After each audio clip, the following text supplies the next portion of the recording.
Komisaris SPD MSI, Pengawas Dinas Pendidikan Wilayah 8 Provinsi Sulawesi Selatan.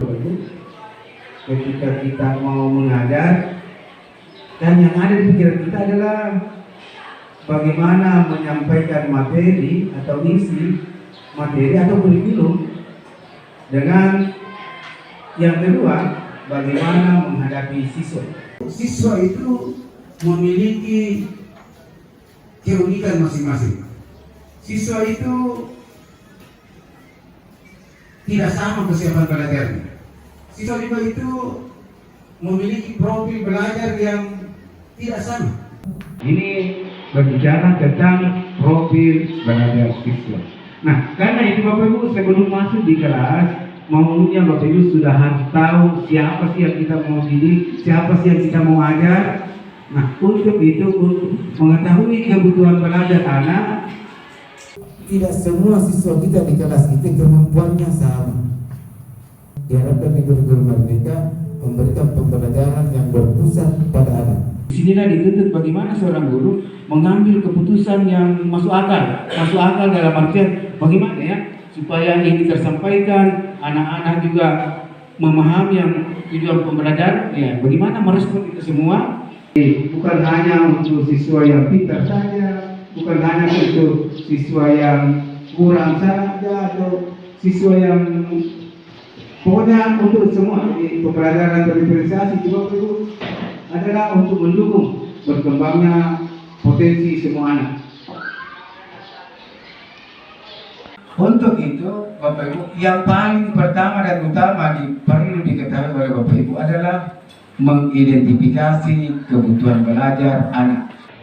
Ya, kalau kita berbicara tentang kebutuhan belajar kita, maka kita sebenarnya berbicara tentang satu, bagaimana kesiapannya.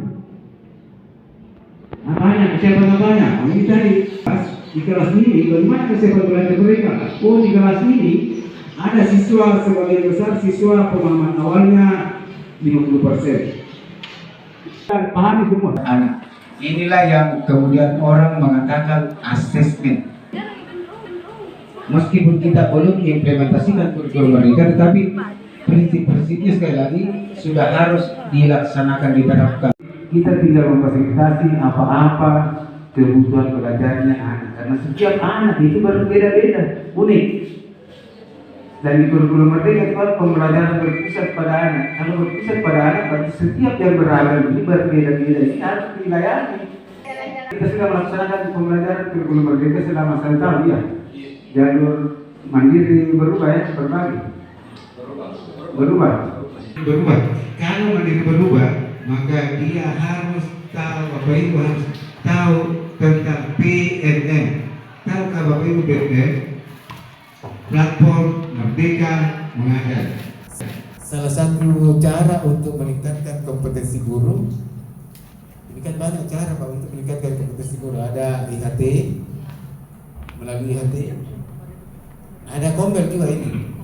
Untuk pengembangan kurikulum merdeka sangat diharapkan kolaborasinya, sangat diharapkan Bapak Ibu mempunyai wadah untuk berbagi, saling berbagi, yaitu di komunitas. Bapak Ibu, selanjutnya, nah, bagaimana supaya kolaborasi itu bisa berjalan? Maka di sekolah ini, kita di sekolah ini harus ada komunitas. Dan semua sekolah membuat komunitas yang masing-masing punya nama. Saya di sekolah lain ada namanya Tudas 10, ada namanya Satu Mak Guru, ada namanya Makkarya, ada Bakti Rodece. Diberikan nama komunitasnya dengan nama-nama yang sesuai dengan karakteristik daerahnya. Ini bagusnya Biniti juga begitu. Nah, selanjutnya kita melihat apa itu komunitas belajar. Komunitas belajar itu ada di garis bawah di sini, sekelompok pendidik dan tenaga kependidikan yang belajar bersama. Di garis bawah ini belajar bersama, berkolaborasi, kemudian berkelanjutan dengan tujuan untuk meningkatkan kualitas pembelajaran sehingga berdampak pada hasil belajar. Jadi yang di garis bawah ini yang utama. Jadi berkolaborasi, bekerja bersama-sama, dan itu berkelanjutan, terjadwal rutin. Lanjut. Nah, ini kalau berbicara komunitas belajar ini yang pertama. Persyaratan utamanya kalau sebuah komunitas dalam sekolah itu yang pertama berfokus pada pembelajaran.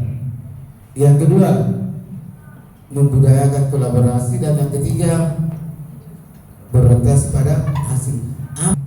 Untuk mengimplementasikan kurikulum Merdeka kan sangat diharapkan bagaimana teman-teman itu berkolaborasi, sekali lagi kolaborasi. Sekarang zamannya kolaborasi, bukan bilang zamannya kompetisi bersaing orang.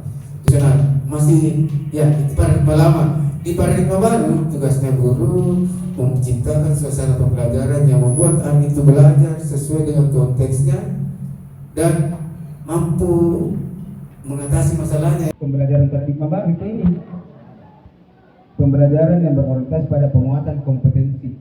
Penguatan kompetensi itu artinya berikan pembelajaran yang bermakna kepada anak. Tahu apa yang anak-anak perlu ketahui, sehingga masuk di kelas kasih materi-materi yang relevan, yang relevan, yang kontekstual, yang sering dilakukan, sering dilaksanakan, sering dilihat, bermakna bagi anak. Berikan pembelajaran yang bermakna kepada anak. Pembelajaran yang berpusat pada anak. Teaching at the right level. Bapak Ibu harus mengajarkan capaiannya siswa. Bagaimana caranya mengetahui capaian siswa? Diadakan asesmen. Pelajaran paradigma baru, Bapak Ibu, memberikan kebebasan kepada siswa dan kita ikut belajar. Mengajar bisa selalu menilai. Kalau sekarang aku kemarin anak didik kita sudah sampai di mana pemahamannya? Pernah Bapak Ibu berpikir bahwa pemahaman anak saya atau kemampuan anak saya hari ini sampai di sini? Baik, apalagi yang perlu dilakukan? Memastikan bahwa harus ada kolaborasi di antara Bapak Ibu. Ingat Bapak Ibu, kalau ada guru yang kemudian merasa Pak susah Pak mengajar pembelajaran berdiferensiasi, harus menyediakan sumber, harus ini, harus itu.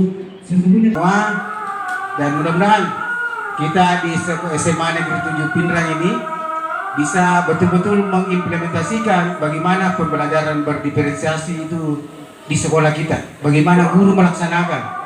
Saya yakin dan percaya Bapak Ibu mampu melakukan kalau mau.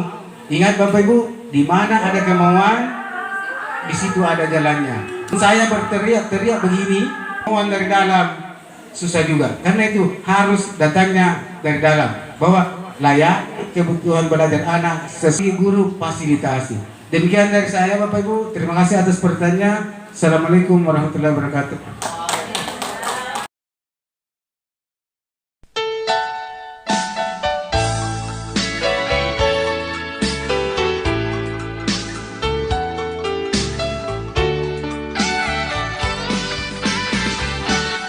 Terlalu jujur kita bercinta, terlalu sabar kita berhati, cuma menyesal semua ini, nggak nyangka pernah mau mengerti. Kalau dulu nggak nyangka bilang cinta, kalau dulu nggak nyangka bilang sayang.